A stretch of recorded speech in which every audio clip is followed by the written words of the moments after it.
आज आपके सामने मैं स्मॉल कैप स्पेस और इंफ्रास्ट्रक्चर स्पेस से रिलेटेड एक कंपनी के बारे में बात करूंगा जिसके बारे में आप नोटिस करेंगे कि कंपनी के ग्रोथ एस्पेक्ट कितने बड़े हैं फ्यूचर के लिए भी।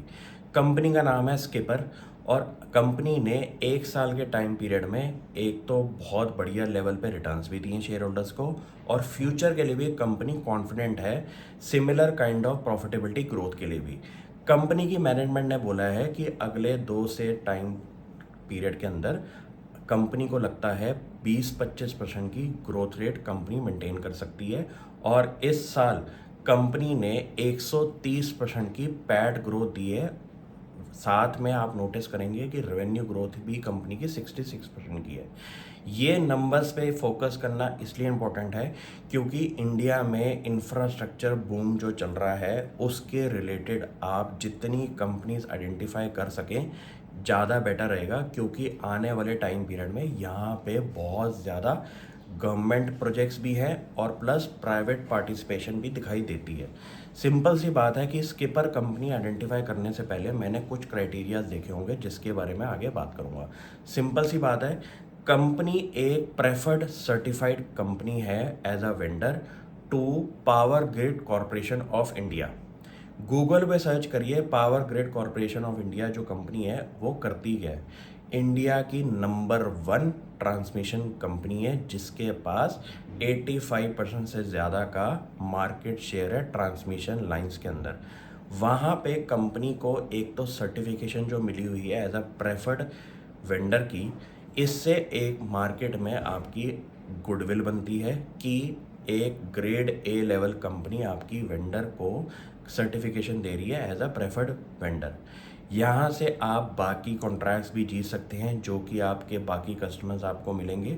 प्लस कंपनी की खासियत एक और जो है वो है इंटीग्रेटेड प्लेयर के लिए काम करती है मार्केट के अंदर। सिंपल सी बात है कि इनके पास वो जो ट्रांसमिशन लाइन के एसेट्स हैं उसके टावर बनाने की मैन्युफैक्चरिंग, उसकी एग्जीक्यूशन और उसके लिए इंजीनियरिंग प्रोक्योरमेंट कंपनी की तरह भी काम करती है ये कंपनी। तो आप ये समझिए कि अगर किसी सेक्टर के अंदर आपको एक इंटीग्रेटेड प्लेयर मिल रहा है जो कि पूरी की पूरी वैल्यू चेन के अंदर प्रेजेंट है तो क्या बढ़िया बात है। सिंपल सी बात है कि इनके पास एक तो ब्रेन है उस एग्जीक्यूशन कैपेबिलिटी का, प्लस मैन्युफैक्चरिंग फैसिलिटी है उन एसेट्स को बनाने के लिए।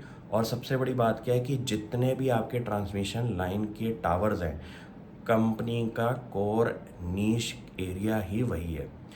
आप ये सोचिए कि ऐसे बिजनेस आइडेंटिफाई करने में जो टाइम लगता है, वहाँ से आप ये सोच सकते हैं कि फ्यूचर में जाके कितने बड़े ग्रोथ के एस्पेक्ट इसमें दिखाई दे रहे हैं। दूसरी बात क्या है कि कंपनी का एक पीवीसी पाइप्स फिटिंग्स करके भी बिजनेस है जो कि बहुत रैपिडली ग्रो होता हुआ दिखाई दे रहा है। यहाँ पे आप ये सोचिए कि इंफ्रास्ट्रक्चर के रिलेटेड कंपनी ने डाइवर्सिफिकेशन मारी और वहाँ पे भी वो बिज़नेस बहुत रैपिडली ग्रो हो रहा है।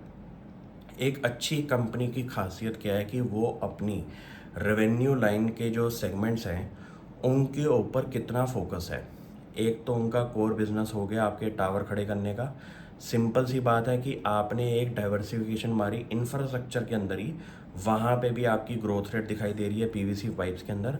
और कंपनी की मैनेजमेंट 20-25% की आगे की फ्यूचर की ग्रोथ की एक्सपेक्टेशन बता रही है अपने शेयर होल्डर्स को।